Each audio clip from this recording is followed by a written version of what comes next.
Manipulação e psicologia sombria, persuasão e psicologia sombria, PNL sombria, o guia definitivo para detectar e se defender dos segredos da psicologia sombria, por Jonathan Mind. Índice manipulação e psicologia sombria. Como aprender a ler pessoas rapidamente, detectar manipulação emocional encoberta, detectar engano e se defender do abuso narcisista e de pessoas tóxicas. Introdução. Capítulo 1. O que é psicologia sombria? Capítulo 2. Os 4 traços da psicologia sombria: maquiavelismo, psicopatia, sadismo. Capítulo 3. Técnicas de manipulação psicológica: gaslighting, projeção, isolamento, reforço positivo, reforço negativo, punição, gritar irritante, tratamento silencioso, intimidação, aprendizagem traumática de uma tentativa, manipulação de fatos, controle mental e jogos mentais. Capítulo 4. Traços comportamentais e de caráter dos manipuladores: mentir por comissão e mentir por omissão, negação, racionalização, minimização, desvio e evasão, intimidação encoberta e sentimento de culpa, vergonha. Difamação da vítima, desempenhar o papel de vítima e desempenhar o papel de servo, sedução, projetar a culpa, brandindo raiva. Capítulo 5.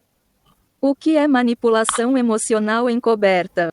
Manipulação emocional nos relacionamentos, manipulação emocional nas amizades, manipulação emocional no trabalho. Capítulo 6.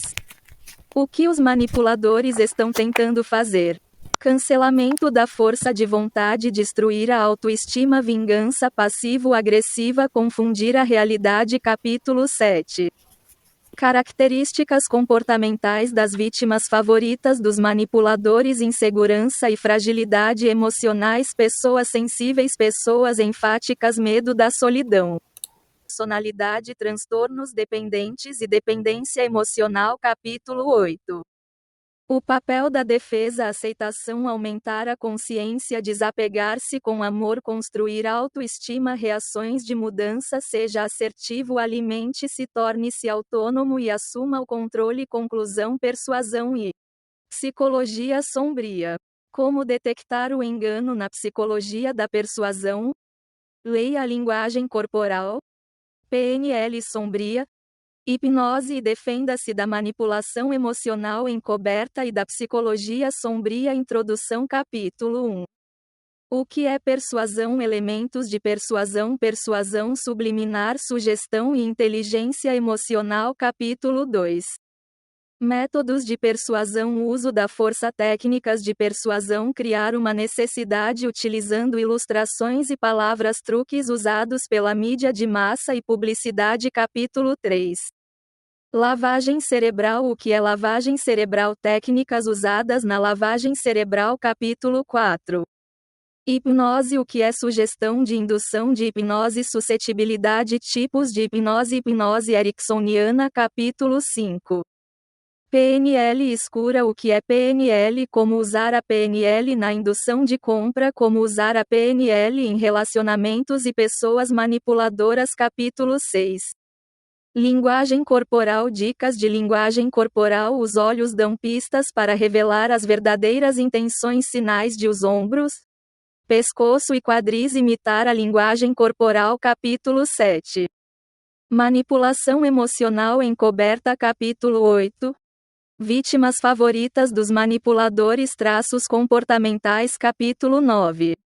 Engano: o que é engano? Componentes primários do engano, detectando o engano. Capítulo 10.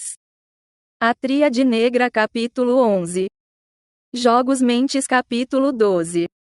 Como se defender da persuasão e da manipulação. Conclusão. Dark PNL. A arte de ler pessoas. Como analisar pessoas. Detectar manipulação emocional encoberta. Detectar enganos e se defender de pessoas tóxicas que conhecem a PNL. Psicologia negra. Introdução. Capítulo 1. O que é PNL? A tríade negra, psicologia negra e criminologia. Capítulo 2. Psicologia negra: como analisar pessoas, meditação. Capítulo 3. PNL e você. História da PNL: imitação de comportamento, imitação de linguagem corporal, imitação de linguagem. Capítulo 4. As bases comportamentais: lavagem cerebral, manipulação, persuasão, decepção, manipulação emocional encoberta. Capítulo 5. Não verbal e comunicação verbal, comunicação não verbal, habilidades de comunicação. Capítulo 6. Hipnose, o pai da hipnose, hipnose ericksoniana. Capítulo 7. Detecção e personalidade, segurança, desvio, atenção, negação, mentira, sedução, manipulação, atenção plena, autoestima, comunicação não verbal, conclusão, manipulação e psicologia negra.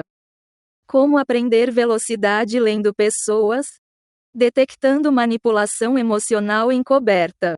Detectando engano e defendendo-se do abuso narcisista e de pessoas tóxicas. Introdução. Parabéns por baixar Manipulação e Psicologia Sombria. Como aprender a ler pessoas rapidamente. Detectar manipulação emocional encoberta. Detectar engano e defender-se do abuso narcisista e pessoas tóxicas. E obrigado por fazê-lo. Os capítulos seguintes discutirão as características das pessoas maliciosas e manipuladoras e ensinarão como identificar as técnicas que elas usam para tirar vantagem dos outros. Examinaremos o conceito de psicologia sombria e discutiremos traços psicológicos obscuros, como narcisismo, psicopatia, sadismo e maquiavelismo. Para que você entenda as forças motrizes por trás das pessoas manipuladoras. O livro também listará e dissecará todas as técnicas de manipulação usando anedotas simples para ajudá-lo a entender como essas técnicas funcionam e como alguém pode usá-las contra você.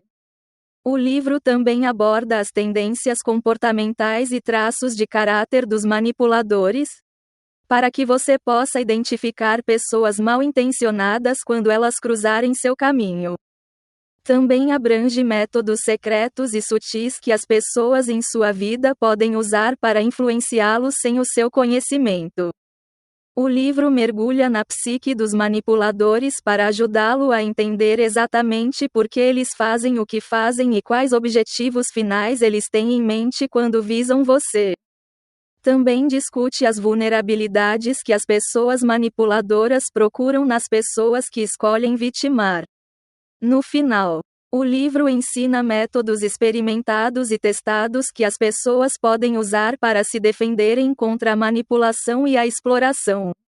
Você descobrirá por que sua autoestima é sua melhor defesa ao lidar com manipuladores psicológicos e o que você pode fazer para aumentar sua autoestima e recuperar o controle sobre sua vida. Existem muitos livros sobre psicologia sombria e manipulação no mercado atualmente, então muito obrigado por escolher este. Foram feitos todos os esforços para garantir que este livro esteja repleto de insights úteis e informações práticas que possam ajudar a protegê-lo contra manipuladores. Portanto, aproveite. Capítulo 1. O que é psicologia negra? Existem muitas maneiras diferentes de definir a psicologia sombria, mas neste livro escolheremos a mais simples. A psicologia negra é a arte e a ciência da manipulação e do controle da mente. A psicologia, em geral, busca estudar e compreender o comportamento humano.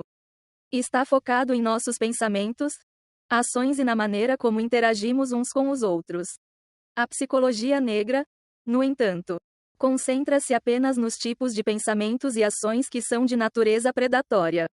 A psicologia negra examina as táticas usadas por pessoas mal intencionadas para motivar, persuadir, manipular ou coagir outras pessoas a agir de maneiras que sejam benéficas para elas mesmas e potencialmente prejudiciais para outra pessoa.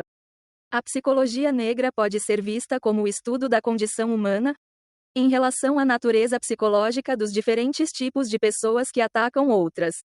O facto é que cada ser humano tem o potencial de vitimar outras pessoas ou outras criaturas vivas. No entanto, devido às normas sociais, à consciência humana e a outros fatores, A maioria dos humanos tende a restringir os seus impulsos obscuros e a evitar agir de acordo com todos os impulsos que tem.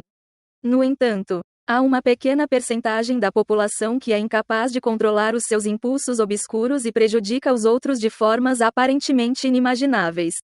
O objetivo da psicologia negra, como disciplina, é tentar compreender os pensamentos, sentimentos e percepções que fazem com que as pessoas se comportem de maneira predatória umas com as outras. Os especialistas em psicologia obscura trabalham sob a suposição de que a grande maioria das ações predatórias humanas são intencionais. Por outras palavras, a maioria das pessoas que atacam outras pessoas, 99,99%, fazem-no por razões específicas, enquanto as restantes pessoas, 0,01%, fazem-no sem motivo algum. A suposição é que quando as pessoas fazem coisas más, elas têm motivações específicas, algumas das quais podem até ser completamente racionais do seu ponto de vista. As pessoas fazem coisas más com objetivos específicos em mente e justificações específicas para suas ações. E apenas uma pequena fração da população vitimiza brutalmente os outros sem um propósito que possa ser razoavelmente explicado pela ciência evolucionista ou por alguma forma de dogma religioso. Você já ouviu muitas vezes que todo mundo tem um lado negro. Todas as culturas e sistemas de crenças reconhecem este lado negro até certo ponto. A nossa sociedade refere-se a isso como mal. Enquanto algumas culturas e religiões chegaram ao ponto de criar seres míticos aos quais atribuem esse mal, o diabo, Satanás, demônios, etc. Especialistas em psicologia sombria postulam que há alguns entre nós que cometem os piores tipos de mal, para propósitos desconhecidos. Embora a maioria das pessoas possa fazer coisas más para ganhar poder, dinheiro, retribuição ou para fins sexuais, há aqueles que fazem coisas más porque são exatamente isso que são. Eles cometem atos de horror sem motivo algum. Por outras palavras, os seus fins não justificam os seus meios. Eles causam danos por si só. A psicologia negra está enraizada em 4 traços de personalidade sombrios. Essas características são narcisismo, maquiavelismo, psicopatia e sadismo. Pessoas com essas características tendem a agir de maneiras inutilmente prejudiciais aos outros. Vejamos exemplos de como os aspectos psicológicos sombrios se manifestam no mundo real. Predadores são pessoas ou grupos de pessoas que usam tecnologia moderna para atacar outras pessoas, direta ou indiretamente. Como mencionamos, todo mundo tem um lado negro. E o anonimato que a internet oferece consegue trazer à tona esse lado negro em muitos de nós.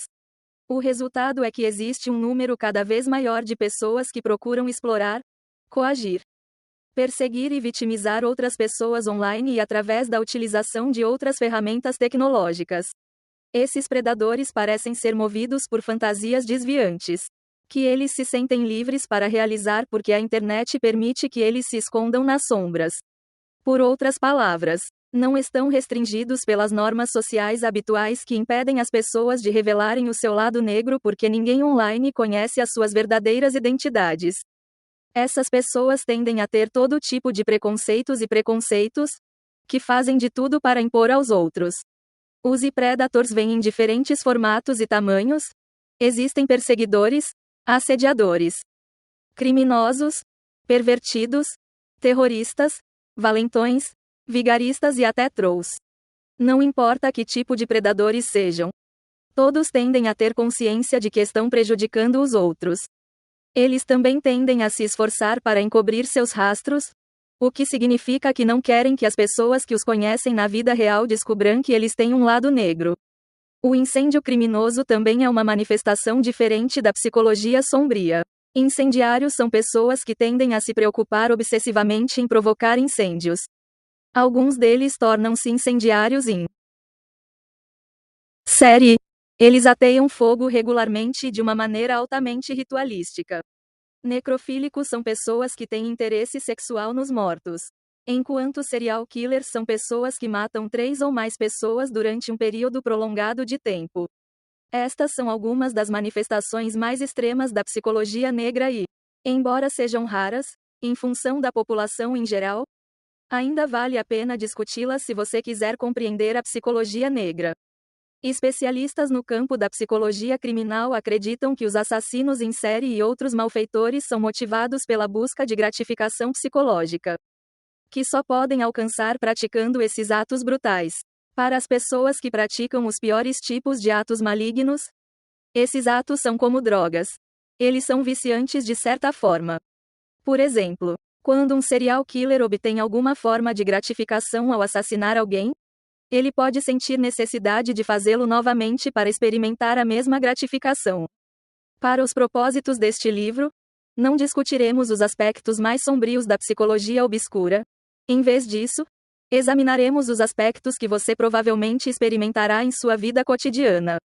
Veremos como você pode lidar com pessoas narcisistas, sádicas, maquiavélicas e psicopatas. Veremos por que e como eles fazem o que fazem e o que você pode fazer para evitar ser vítima de suas maquinações. Capítulo 2. Os 4 traços da psicologia sombria por muito tempo. Os psicólogos se referiram aos traços humanos sombrios como a tríade sombria, que consiste em 3 traços negativos de personalidade: narcisismo, maquiavelismo e psicopatia. No entanto, nos últimos anos, muitos especialistas na área têm insistido que o sadismo comum também deveria ser adicionado à lista dos principais traços psicológicos obscuros. Como resultado, estamos agora nos afastando da tríade sombria e em direção aos 4 traços da psicologia sombria. Neste capítulo, daremos uma olhada em cada uma das 4 características e as discutiremos em detalhes. Antes de examinarmos essas características, é importante observar que entendê-las é muito importante se você deseja ter conhecimento funcional de como evitar ser manipulado. Na verdade, a investigação sobre estas características tem muitas aplicações em diferentes campos, incluindo psicologia clínica, aplicação da lei e até mesmo gestão de negócios.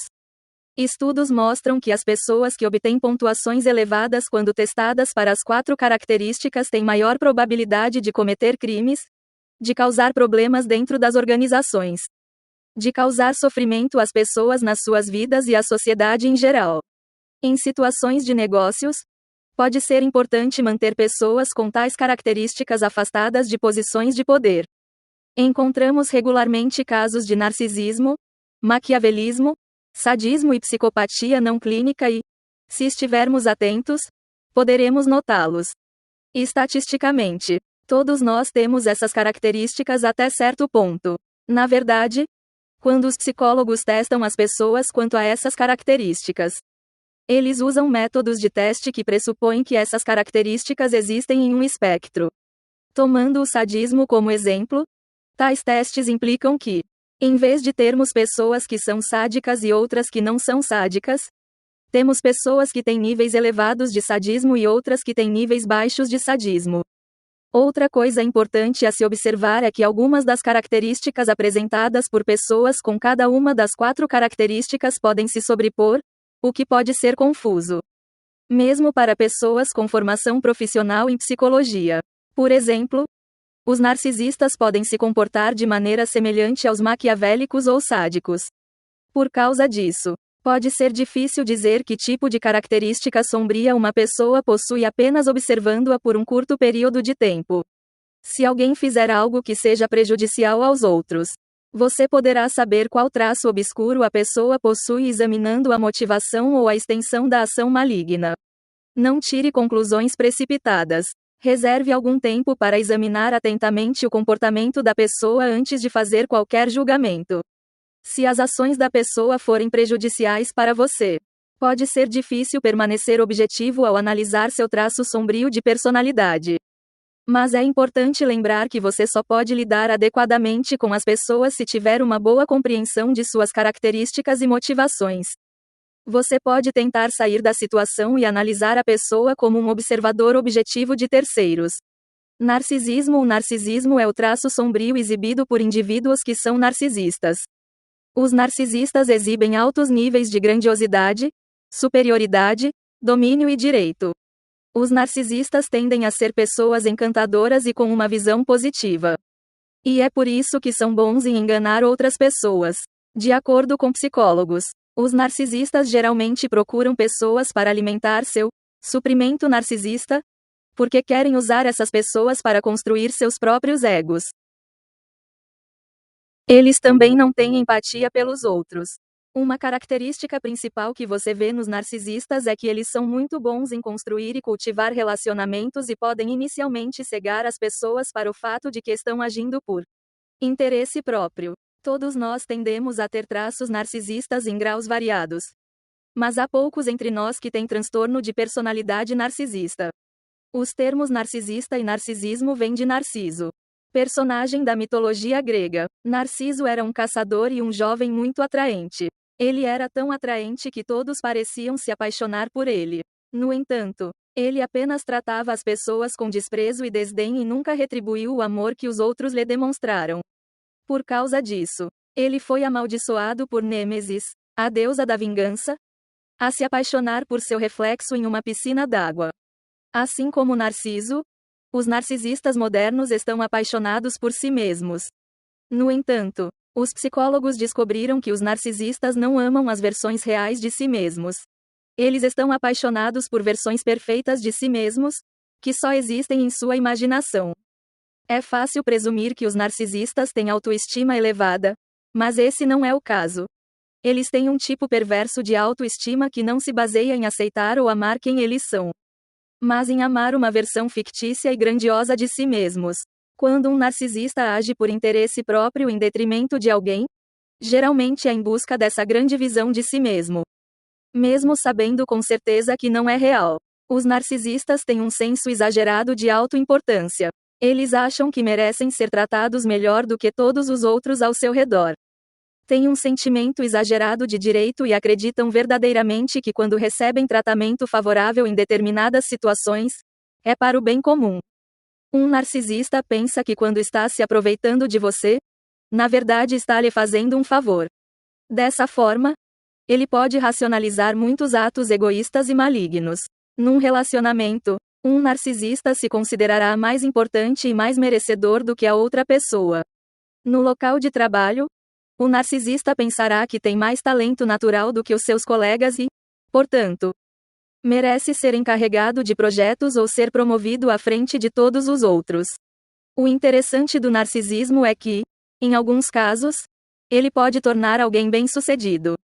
O narcisismo pode ser uma profecia autorrealizável. Quando uma pessoa narcisista acredita que é mais inteligente do que todos os outros, ela pode trabalhar duro para provar isso e, no final, pode ser mais bem-sucedida em sua carreira. Quando um narcisista acredita que deveria ocupar uma posição de liderança, ele pode exalar confiança e adquirir traços de liderança. E as pessoas ao seu redor ficarão verdadeiramente convencidas de que ele merece ser seu líder. Por causa desse fato, alguns argumentaram que o narcisismo poderia ser uma característica positiva em uma pessoa ética. O problema, no entanto, é que a maioria dos narcisistas parece acreditar que as suas necessidades vêm antes das de todos os outros, por isso, mais cedo ou mais tarde, é provável que façam algo antiético e traiam a confiança daqueles que os têm em alta estima. Os narcisistas que parecem confiantes no início muitas vezes se revelam arrogantes. Um narcisista que parece ético no início jogará a ética pela janela assim que sentir que seu domínio está sendo ameaçado. Os narcisistas acreditam que são especiais e, para reforçar essa crença, cercam-se de pessoas que tendem a ser agradáveis. Eles querem estar perto de pessoas que validem seu senso inflado de autoestima. Agora, mesmo as pessoas mais agradáveis têm a capacidade de detectar falhas nos outros e, depois de passar algum tempo com os narcisistas, deixarão de afirmar as ações negativas do narcisista. Para evitar isso, os narcisistas tentam controlar os pensamentos e ações das pessoas ao seu redor. Os narcisistas são muito controladores. Eles controlam as pessoas de maneira dissimulada e aberta. Eles tentam manipular os outros para que continuem alimentando seu suprimento narcisista, e, quando as pessoas tentam fugir de seu controle, podem reagir com raiva ou fúria. Nos relacionamentos, os narcisistas são mais propensos a praticar violência doméstica porque estão tentando manter a outra pessoa sob seu controle. No trabalho, os narcisistas são mais propensos a agir de forma vingativa porque querem punir os outros por desafiarem o seu domínio. Mais adiante neste livro, Discutiremos maneiras de lidar com pessoas narcisistas. Maquiavelismo. O maquiavelismo é um traço obscuro que envolve engano e manipulação. Os maquiavélicos tendem a ser pessoas muito cínicas, não que sejam céticos ou tenham curiosidade duvidosa. Eles simplesmente não se importam com as restrições morais às quais o resto da sociedade adere. Eles tendem a ser amorais e egoístas. Eles não têm noção do que é certo e errado. Eles tomarão qualquer atitude, desde que sirva aos seus interesses. Os maquiavélicos são frios, sem princípios e naturalmente adeptos da manipulação interpessoal. Eles acreditam que a vida é um jogo de soma zero e que a chave do sucesso é manipular os outros.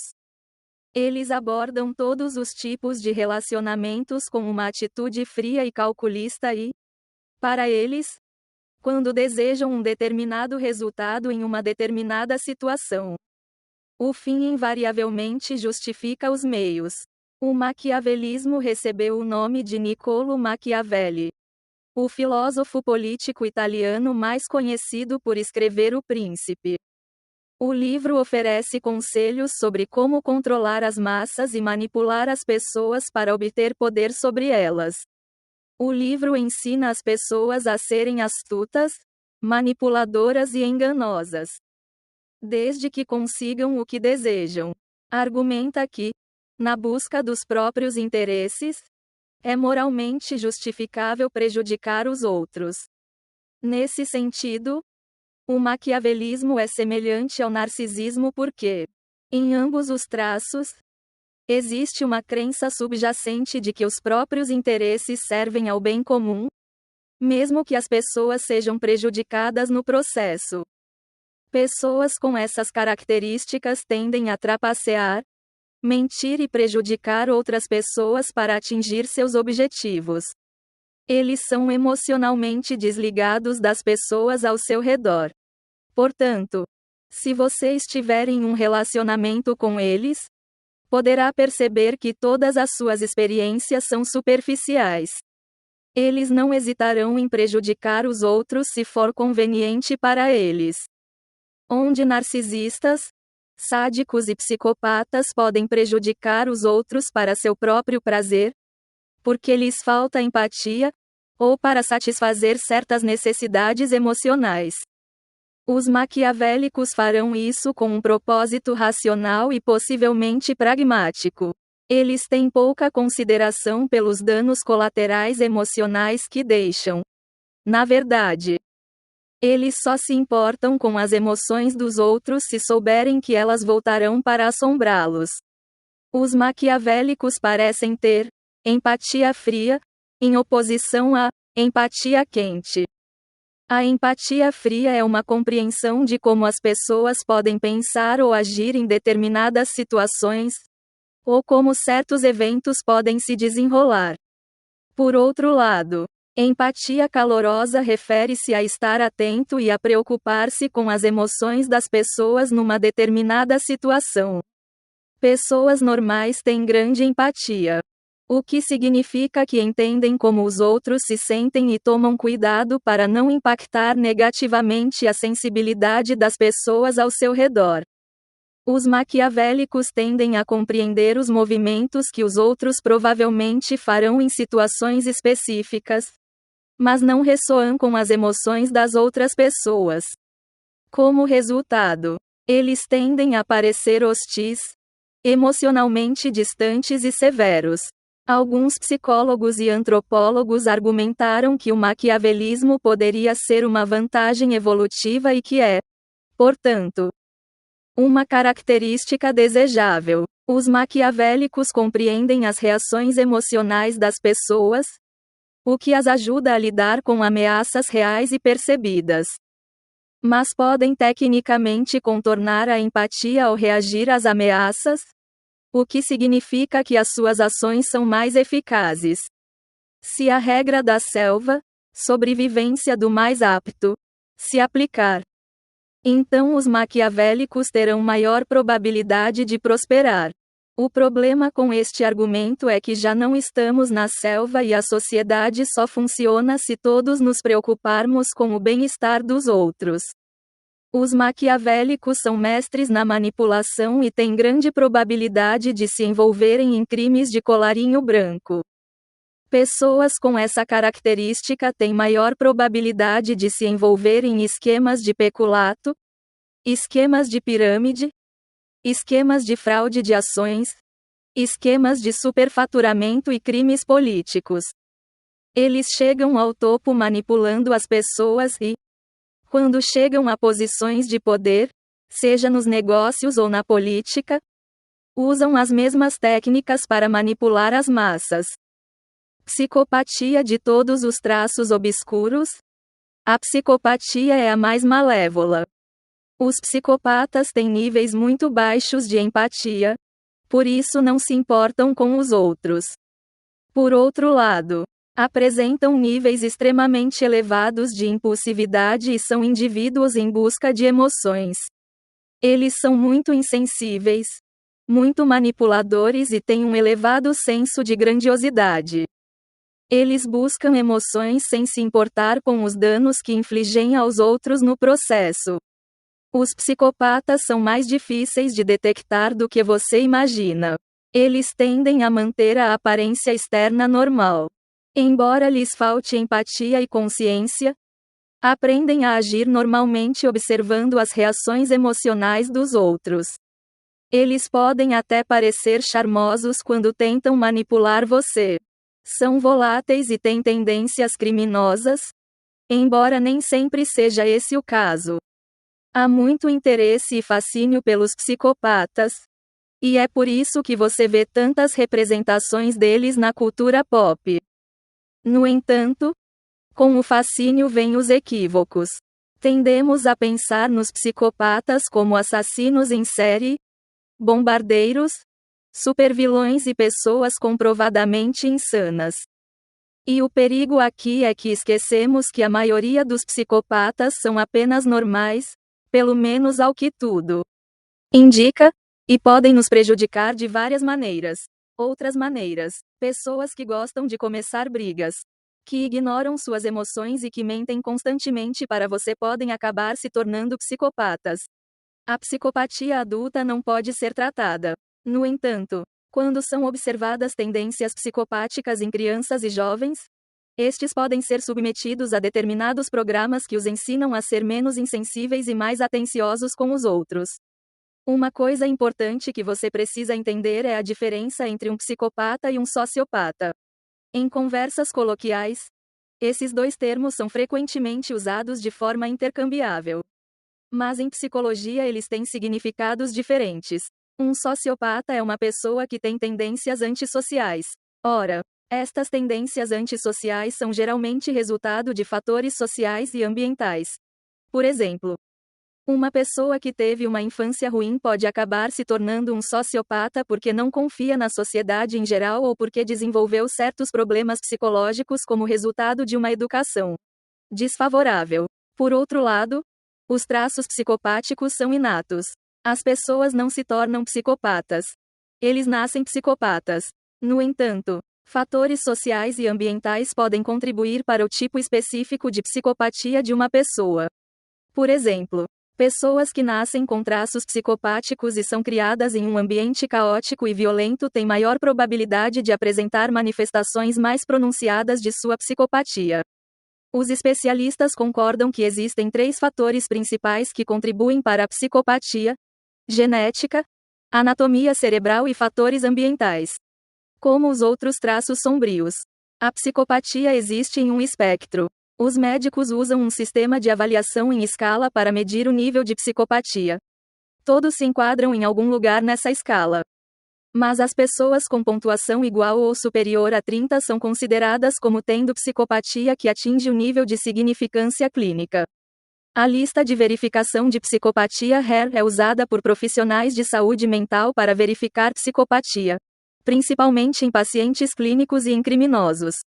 Mas se você suspeitar que alguém com quem está lidando é um psicopata, você pode encontrá-la online e usá-la gratuitamente como um guia se você quiser ter certeza de que está realmente lidando com um psicopata. Sadismo. Como os outros 3 traços sombrios, o sadismo é caracterizado pela insensibilidade. Os sádicos tendem a ter níveis normais de impulsividade e manipulação. O que explica por que essa característica não foi originalmente incluída no que hoje é conhecido como a tríade sombria. A característica definidora dos sádicos é que eles gostam de crueldade. Os sádicos cotidianos tendem a ser normais e funcionais ao que tudo indica, mas gostam de prejudicar os outros. Os sádicos são chamados de sádicos cotidianos, porque é importante fazer uma distinção entre eles e os narcisistas. Maquiavélicos e psicopatas que podem manifestar o sadismo como parte de seus outros traços sombrios. Os sádicos estão intrinsecamente motivados a causar danos aos outros, mesmo que sejam completamente inocentes. Às vezes, os sádicos podem priorizar a inflição de dor emocional aos outros, mesmo que isso tenha um custo pessoal para eles. Eles consideram a crueldade prazerosa e excitante, e alguns até a consideram sexualmente estimulante. Alguns psicólogos notaram que os sádicos são frequentemente atraídos por carreiras onde lhes é permitido prejudicar outras pessoas sob o pretexto de um trabalho legítimo. Isso significa que muitos deles migram para a aplicação da lei, para os militares, etc. Os psicólogos observaram que quando os níveis de sadismo nas forças policiais são comparados com os níveis de sadismo na população em geral, os níveis dentro dos departamentos de polícia são sempre invariavelmente mais elevados. Isto poderia explicar por que as forças policiais muitas vezes têm problemas com alguns dos seus membros fazendo justiça com as próprias mãos. Os sádicos tendem a infligir dor às pessoas ao seu redor sem motivo, e é provável que piorem, especialmente quando descobrem que a pessoa em questão tem menos probabilidade de reagir. Isso explica por que os agressores continuam a implicar com as pessoas que não os enfrentam. Sádicos são o tipo de pessoa que contaria seus segredos a outras pessoas, mesmo depois de prometer mantê-los privados, porque eles gostam quando você sente desconforto. Também são mais propensos a retratar os outros em termos falsos ou pouco lisonjeiros, com a intenção de prejudicar a reputação da outra pessoa. Embora os maquiavélicos possam fazer isso para promover sua agenda pessoal, os sádicos fariam isso porque é divertido para eles. Os sádicos também podem trabalhar ativamente para fazer com que você seja demitido do emprego ou para comprometer seu sucesso, não porque queiram chegar à sua frente, mas apenas porque querem que você seja infeliz. Eles também podem tentar arruinar seus relacionamentos pessoais.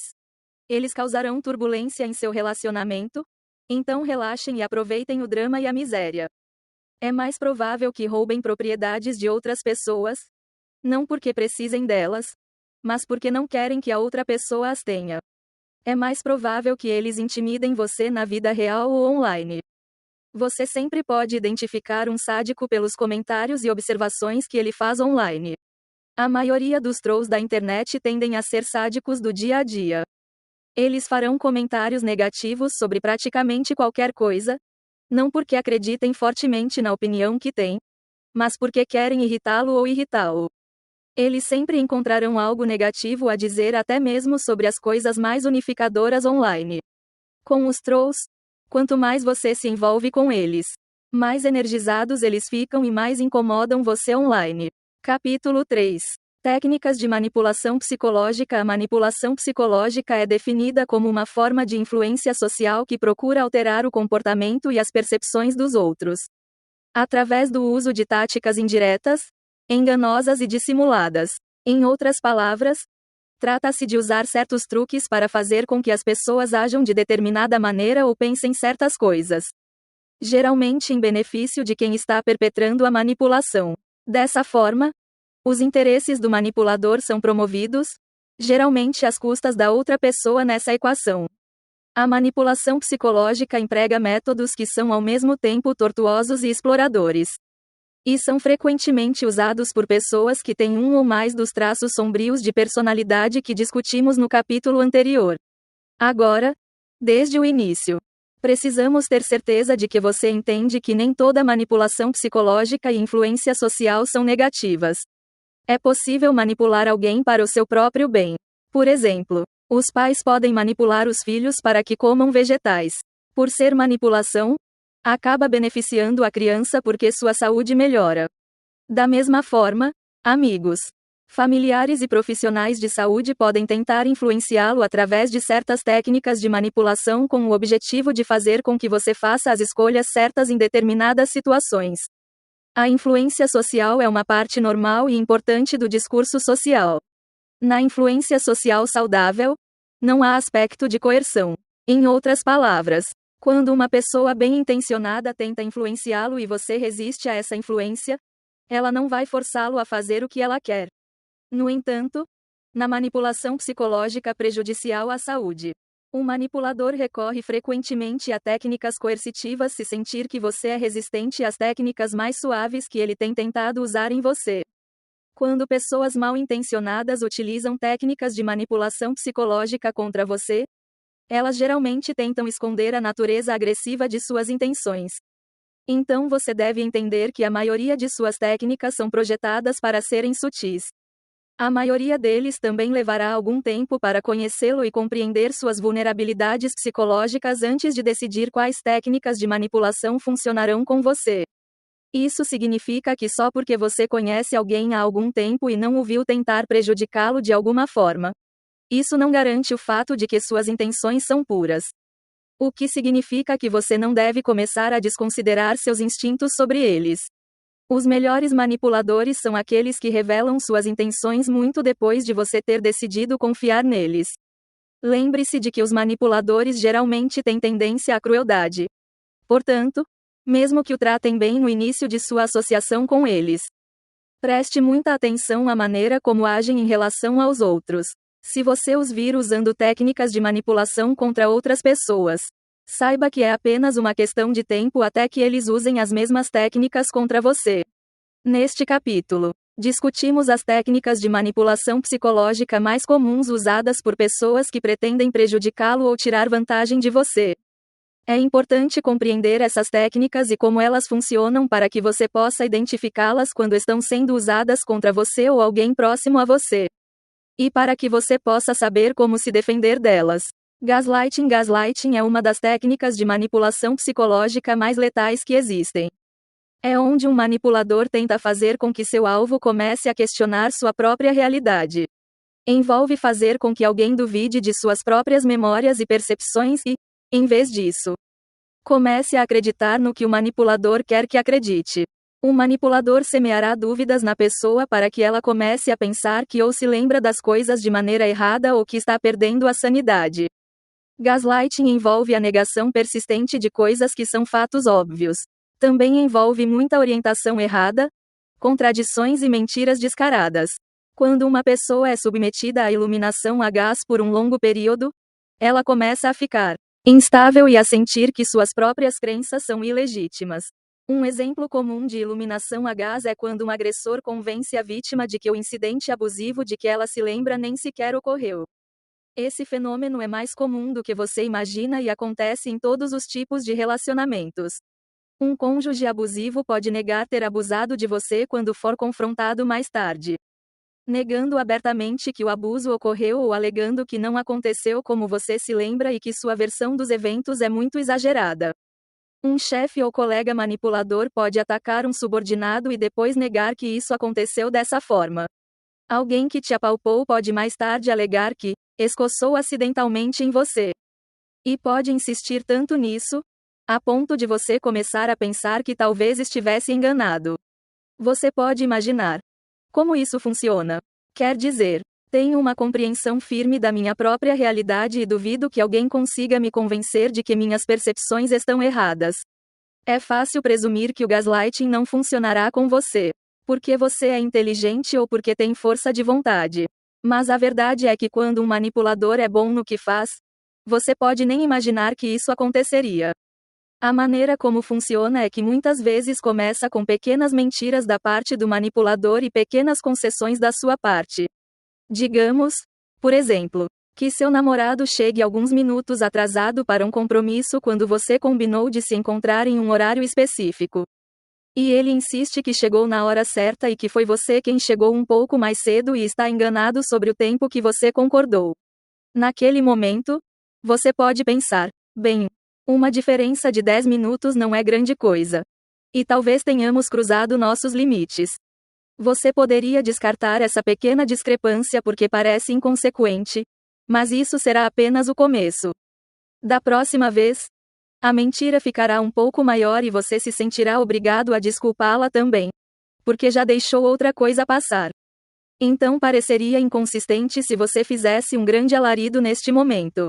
Depois que a semente inicial for plantada, as mentiras começarão a aumentar e você continuará fazendo concessões e concordando com coisas que sabe que são mentiras, até que um dia você percebe que está muito longe. Você pode nem perceber quando as pequenas mentiras se transformam em mentiras maiores. A cada passo do caminho, você abandonará sua realidade e aceitará a versão das coisas da outra pessoa. E se verá confiando no julgamento dela em vez do seu. Em suma, o gaslighting envolve dessensibilizar você à sua própria realidade, até que a verdade se torne o que a outra pessoa diz que é.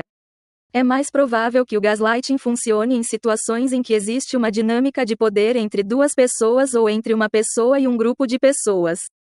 Num relacionamento em que a vítima é financeira ou emocionalmente dependente do manipulador. A vítima pode aceitar abandonar a sua realidade porque é mais confortável fazê-lo do que enfrentar o manipulador, apenas para acabar perdendo o relacionamento. No local de trabalho, um subordinado pode concordar com as mentiras do chefe porque tem medo de perder o emprego. Numa situação em que um líder ilumina seus seguidores, muitas vezes funciona porque, no fundo, os seguidores querem acreditar em qualquer mentira que o líder lhes conte. Existem várias técnicas que os isqueiros a gás usam para estrangular suas vítimas. Uma dessas técnicas é a retenção. É aqui que o manipulador se recusa a ouvir o que a vítima diz ou finge não entender o que ela diz. Você pode mencionar algo importante, mas a resposta que obterá será: nem me lembro dessa coisa de que você fica falando. Outra técnica de iluminação a gás é chamada de contra-ataque. É aqui que o manipulador questiona a memória da vítima sobre os eventos em questão. Eles dizem coisas como: você estava sóbrio? Porque não foi assim que aconteceu. O manipulador então passaria a oferecer uma versão totalmente diferente da história, onde ele se apresenta como o herói ou mesmo como a verdadeira vítima.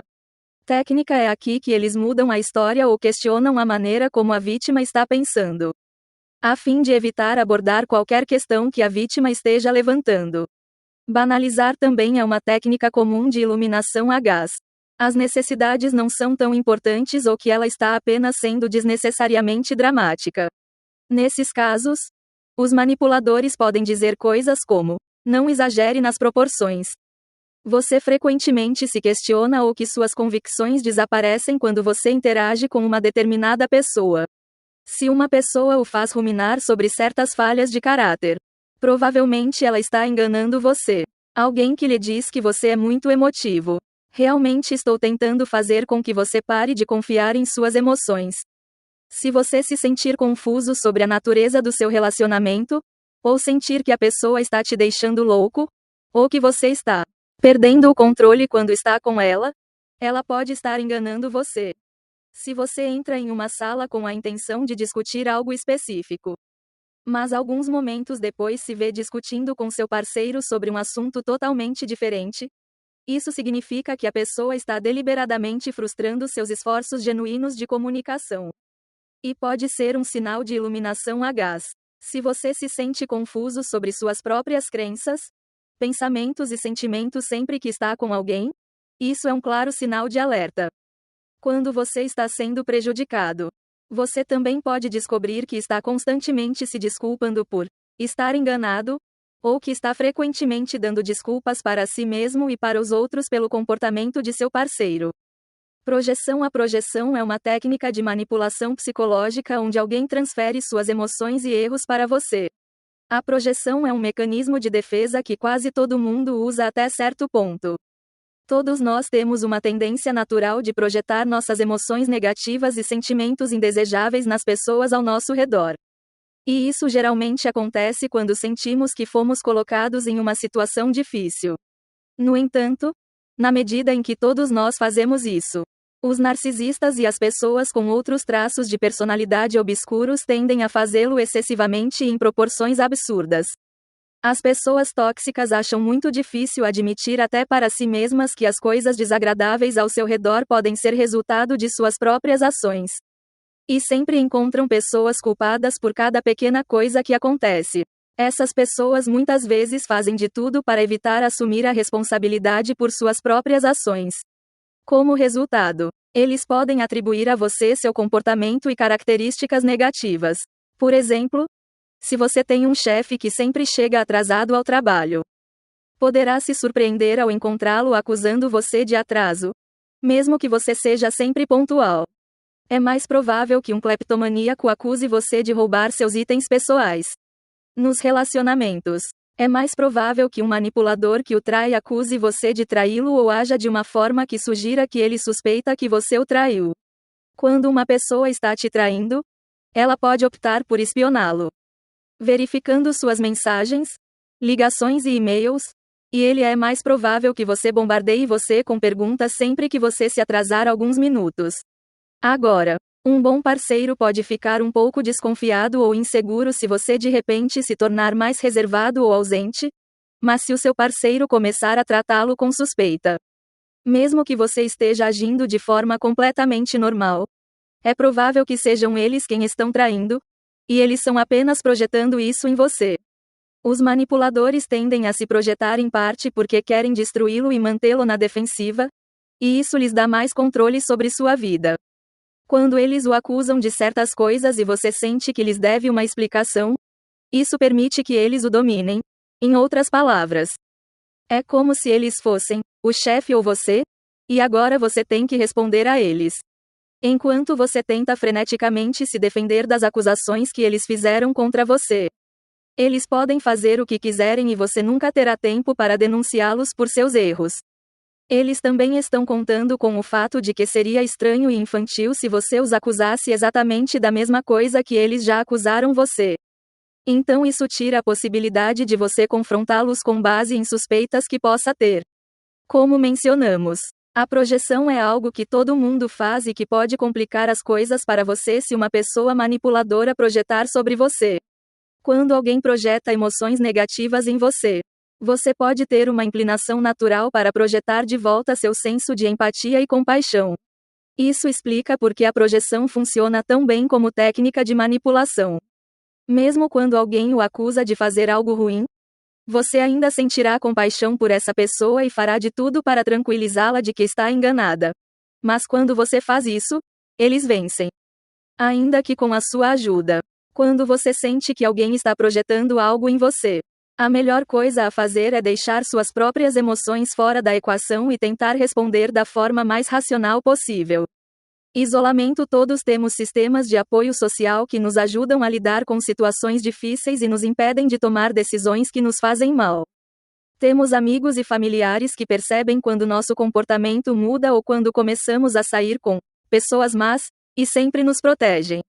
Os manipuladores entendem isso. E uma das primeiras coisas que farão ao tentar obter controle sobre sua vida é isolá-lo.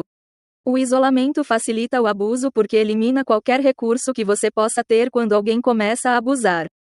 Fecha as vias de fuga da vítima e aumenta a sua sensação de desamparo. Isso garante que, quando as coisas piorarem, não haverá ninguém para resgatá-lo. Aumenta o poder que o agressor ou manipulador tem sobre a vítima porque torna a vítima mais dependente do agressor. Isolar a vítima do mundo exterior é amplamente utilizado por todos os tipos de manipuladores. Quando um líder de culto tenta doutrinar jovens recrutas, ele se certificará de que eles sejam trancafiados para que possa ter controle total sobre as informações que recebem. O mesmo acontece em relacionamentos abusivos, bullying no local de trabalho e muitas outras áreas. Quando um agressor pretende isolar você, ele começará criando uma barreira entre você e as pessoas de quem você depende.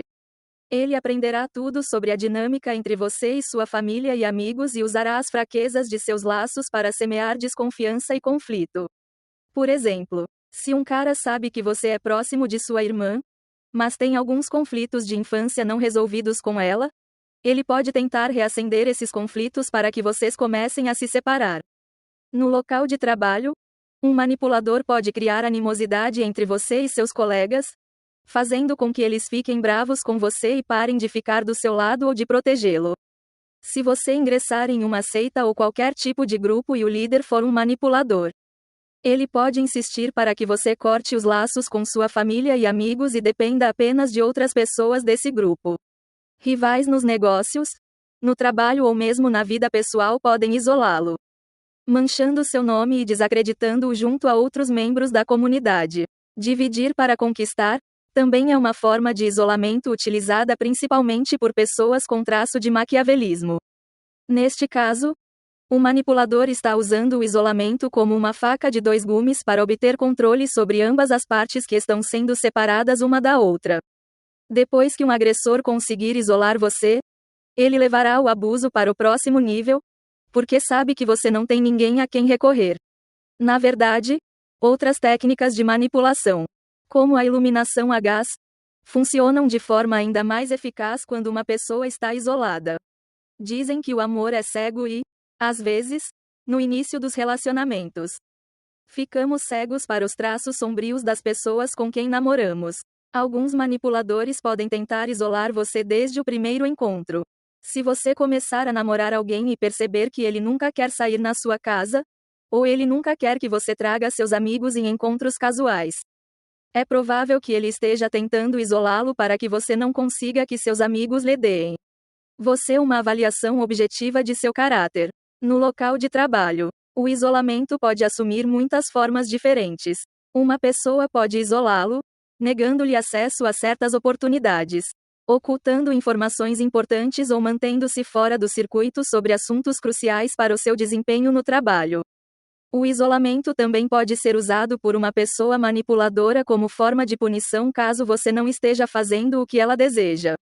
Por exemplo, uma pessoa abusiva pode convidar todos os seus amigos e conhecidos para uma reunião, mas deixar de convidá-lo, fazendo com que você se sinta excluído e seja forçado a fazer o que ela deseja apenas para conseguir um convite para a próxima reunião. Reforço positivo. Sempre pensamos no reforço positivo como uma coisa boa, mas pessoas mal intencionadas também podem usá-lo para manipular suas vítimas. O fato é que todos nós usamos o reforço positivo de uma forma ou de outra. Os pais usam-no para fazer com que os filhos se comportem adequadamente. Os professores usam-no para fazer com que os alunos se interessem mais pela escola. Os chefes usam-no para incentivar a produtividade e os parceiros usam-no para modificar o comportamento uns dos outros nos relacionamentos. É parte integrante de nossas interações sociais, mas só se torna um problema quando prejudica a pessoa a quem está sendo usado. O reforço positivo acontece quando um estímulo bom ou desejável é apresentado de tal forma que parece ser consequência de determinado comportamento. Por exemplo, uma criança que come vegetais ganha uma bola de sorvete no final da refeição e registra em sua mente que essas duas coisas estão intrinsecamente ligadas. Um funcionário que trabalha duro e se torna mais produtivo ganha um bônus no final do mês. E seu cérebro faz a ligação entre o trabalho duro e a renda extra disponível. Na próxima vez que a pessoa tiver que realizar a mesma atividade, ela se lembrará do sentimento positivo ou da recompensa anterior e adotará um curso de ação que garanta que ela obtenha um resultado semelhante. Quando os manipuladores usam reforços positivos, eles estão sempre tentando fazer com que você faça coisas que os beneficiem. Por exemplo, uma pessoa abusiva em um relacionamento pode comprar um presente para você após um grande incidente abusivo, para evitar que você o abandone ou denuncie. Você já deve ter ouvido falar de pessoas que batem nos cônjuges e compram flores para eles no dia seguinte. Nesses casos, o agressor está tentando fazer com que você aceite o abuso como uma norma que vem acompanhada de uma recompensa. A mensagem aqui é que, se você calar a boca, você ganha algo legal. O reforço positivo também é usado por manipuladores que querem que você seja seu cúmplice quando se aproveitam de terceiros. Os maquiavélicos são particularmente bons no uso dessa técnica. Por exemplo, um chefe que desvia do trabalho pode oferecer-lhe uma recompensa para manter o seu segredo. Os manipuladores costumam usar reforço positivo de forma incremental quando querem que você faça algo contra sua vontade. O objetivo aqui é acalmá-lo e levá-lo à complacência. Eles sabem que, depois de aceitar um nível básico de reforço positivo, podem agravar as coisas e empurrá-lo para fora da sua zona de conforto. A forma mais simples e mais comumente usada de reforço positivo é a recomendação. Quando alguém faz de tudo para elogiá-lo em público, pode estar usando o reforço positivo para manipulá-lo. Por exemplo, quando você está com um grupo de amigos e um deles começa a dizer que você é um cara legal. O quanto eles sabem que podem confiar em você? É provável que ele esteja te bajulando para pedir um favor. Reforço negativo. O reforço negativo é uma forma de manipulação psicológica usada para fazer as pessoas se sentirem obrigadas a agir de determinadas maneiras, a fim de evitar certos níveis de dor ou desconforto mental ou físico. No reforço positivo, você recebe uma recompensa por agir da maneira que o manipulador deseja que você haja. E o desejo por essa recompensa é o que modifica seu comportamento no futuro. O reforço negativo é, entretanto, um pouco mais complicado do que isso. Para entender o conceito de reforço negativo, primeiro você precisa entender como ele difere da punição. Ambas são técnicas de manipulação populares, mas há uma diferença sutil entre elas. Muitas pessoas presumem que são a mesma coisa, mas não são. Na punição, o manipulador acrescenta algo negativo quando você não age de determinada maneira. No reforço negativo, o manipulador subtrai algo negativo quando você age da maneira que ele quer que você haja. O reforço visa fortalecer as respostas voluntárias, enquanto a punição visa enfraquecer as respostas voluntárias. O manipulador escolherá um método ou outro com base no tipo de resultado que deseja naquela situação específica. Embora a punição tenha como objetivo impedir que um determinado comportamento ocorra novamente, o reforço tem como objetivo encorajar o comportamento a ocorrer novamente. Um manipulador usaria punição para impedir você de fazer algo que ele não quer que você faça. No entanto, ele usará reforço negativo para forçá-lo a fazer, ou continuar fazendo, algo que ele deseja. Por exemplo, importunar é mais uma técnica de reforço negativo do que uma punição. Quando alguém quer que você faça alguma coisa, eles ficam importunando você para fazer isso. E a importunação, que é o estímulo negativo, para quando você obedece. Então, o reforço negativo funciona para você porque você quer acabar com um estímulo negativo que já existe. Enquanto a punição funciona porque você quer evitar que algo negativo aconteça. Cada vez que alguém faz algo negativo para torcer seu braço e levá-lo a tomar um determinado curso de ação, isso é reforço negativo. Quando você está tentando terminar com alguém, e ele chora muito alto em um lugar público, até você mudar de ideia. Ele está usando o reforço negativo para te manipular. Nesse momento, você sente que o olhar desconfortável vem de você. Estranhos só vão parar se você aceitar a pessoa de volta. As sanções também são uma forma muito comum de reforço negativo. Eles são usados por nações poderosas para fazer com que outras nações se curvem à sua vontade. Mas também podem ser usados em relacionamentos interpessoais ou no trabalho, de uma forma ou de outra. Uma sanção é basicamente uma ameaça de consequências futuras se você deixar de fazer algo. As sanções podem ser utilizadas em relacionamentos para o bem comum ou para intenções maliciosas. Você tem que avaliar a situação individual para saber se o uso de sanções, ou qualquer outra técnica de reforço negativo, é malicioso. Punição na manipulação psicológica. A punição é uma ação negativa realizada pelo manipulador para enfraquecer as respostas voluntárias da vítima. A punição funciona porque faz com que a vítima tema as consequências de ir contra a vontade do manipulador. Já vimos como a punição difere do reforço negativo, mas devemos salientar que, em alguns casos, os dois podem se sobrepor. Neste segmento, daremos uma olhada em alguns dos tipos mais comuns de punição que pessoas com traços de personalidade sombrios usam para manipular suas vítimas. Nagging, também conhecido como importunar ou intimidar, é uma forma de manipulação em que uma pessoa continuamente incentiva outra a fazer algo, apesar de a outra pessoa se recusar anteriormente a fazê-lo ou concordar em fazê-lo posteriormente.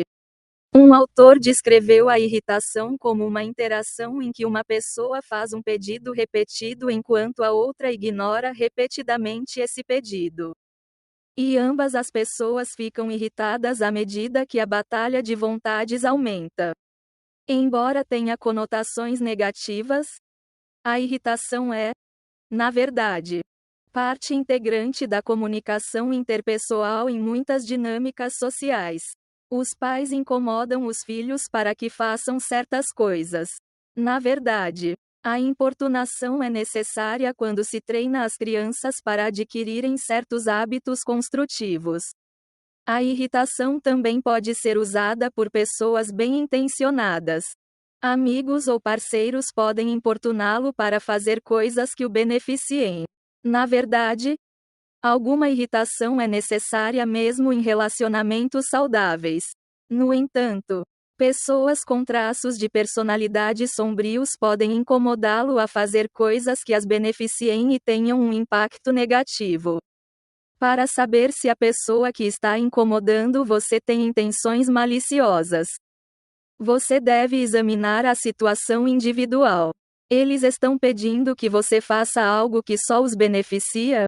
A irritação parece forte? Você detecta raiva ou ameaças na linguagem corporal e nas palavras que escolhem usar? Eles estão tentando culpá-lo para fazer algo que você não quer?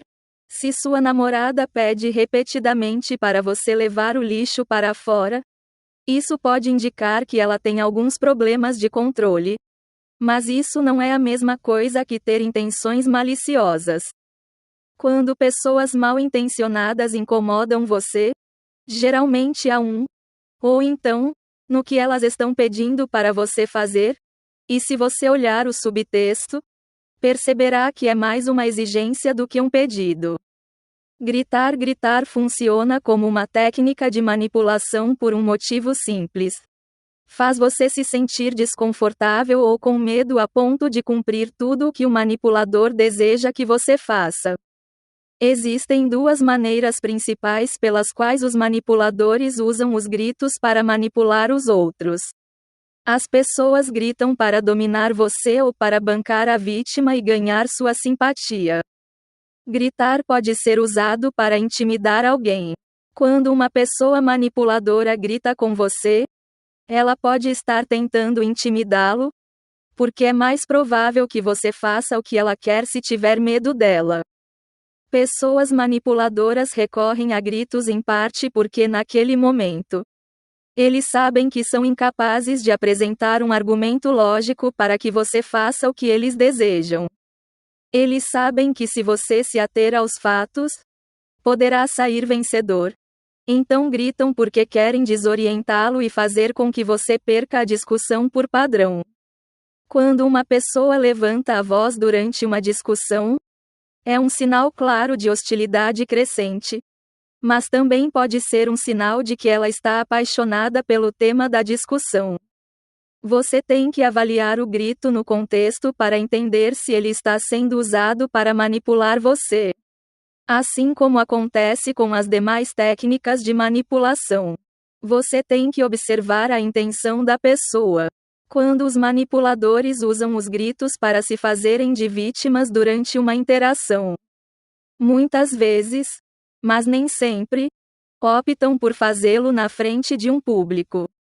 Quando uma pessoa, especialmente alguém que é considerado mais fraco, grita com você em um lugar público, os transeuntes que não têm a história completa do que está acontecendo presumirão automaticamente que você está errado, e isso o coloca no local. Você pode ser forçado a concordar com o pedido da pessoa apenas para evitar os olhares críticos de estranhos. Tratamento do silêncio. O tratamento do silêncio funciona como uma técnica de manipulação porque é uma forma de afastamento do amor. Quando uma pessoa lhe dá o tratamento do silêncio, ela está essencialmente dizendo: estou tirando o amor, a menos que você faça o que eu quero. É uma forma de punição destinada a controlar as pessoas e é um tipo muito popular de abuso emocional. O tratamento do silêncio só funciona nos casos em que existe algum nível de dependência emocional entre as duas partes. Você realmente não se importa se um estranho lhe deu o tratamento do silêncio. Em certas dinâmicas, O tratamento do silêncio pode ser utilizado para fazer você se sentir impotente e invisível. Como se você nem existisse. Como seres sociais, precisamos da aprovação e do carinho dos outros para prosperar. Mesmo as pessoas introvertidas precisam ter algum tipo de idas e vindas com as pessoas em suas vidas para se sentirem completas. Quando alguém lhe dá o tratamento do silêncio, nega-lhe esse carinho, e isso pode mexer com você psicologicamente e forçá-lo a fazer certas concessões que você não está pronto para fazer. Então, um manipulador vai pedir para você fazer alguma coisa, e quando você disser não, ele vai começar a te ignorar.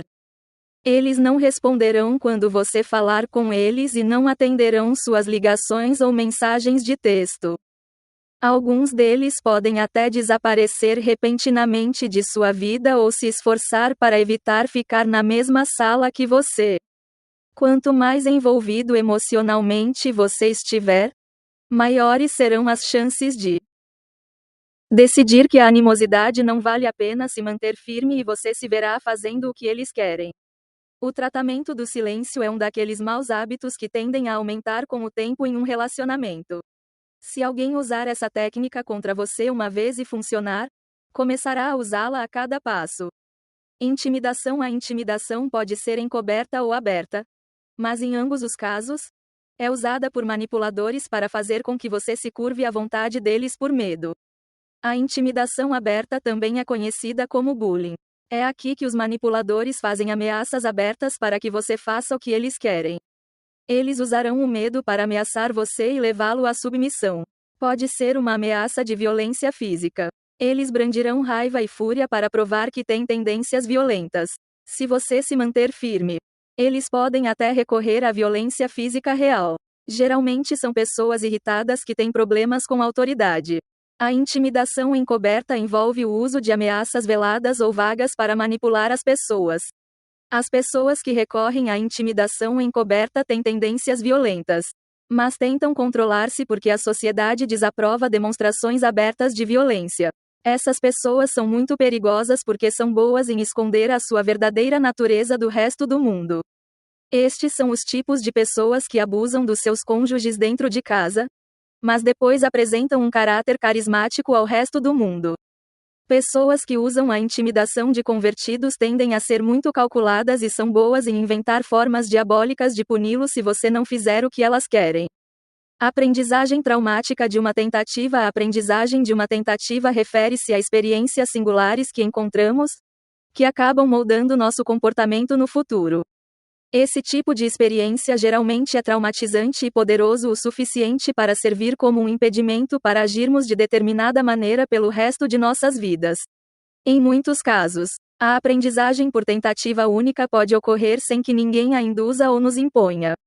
Por exemplo, se você experimentar um determinado tipo de alimento pela primeira vez e depois tiver um grave ataque de intoxicação alimentar, poderá ficar traumatizado a ponto de evitar comer aquele alimento novamente no futuro. O aprendizado por tentativa única é importante para os humanos e todos os animais porque é crucial para a sobrevivência. Quando ainda éramos caçadores e coletores de alimentos, o aprendizado de uma única tentativa nos ajudaria a evitar alimentos venenosos ou situações perigosas. Pessoas mal intencionadas usam o aprendizado de tentativa única como uma técnica de manipulação para nos fazer seguir certas linhas. A forma como funciona é induzir a experiência traumática de forma a garantir que o nosso cérebro associe certas ações ao trauma. Um exemplo é o castigo corporal. O castigo corporal é menos comum nas sociedades ocidentais do que era há algumas décadas.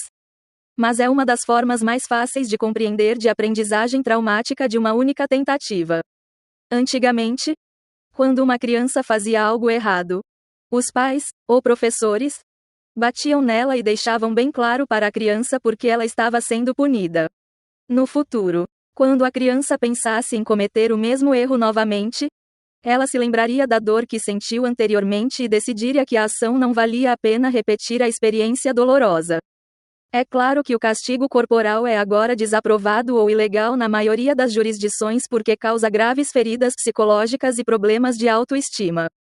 Os manipuladores usam o aprendizado traumático de uma tentativa de muitas maneiras diferentes. Eles usam abuso verbal, intimidação e raiva explosiva para traumatizar as pessoas e impedi-las de agir de determinadas maneiras no futuro. Por exemplo, digamos que você esteja em uma equipe com um colega que não está exercendo sua influência no projeto em que está trabalhando.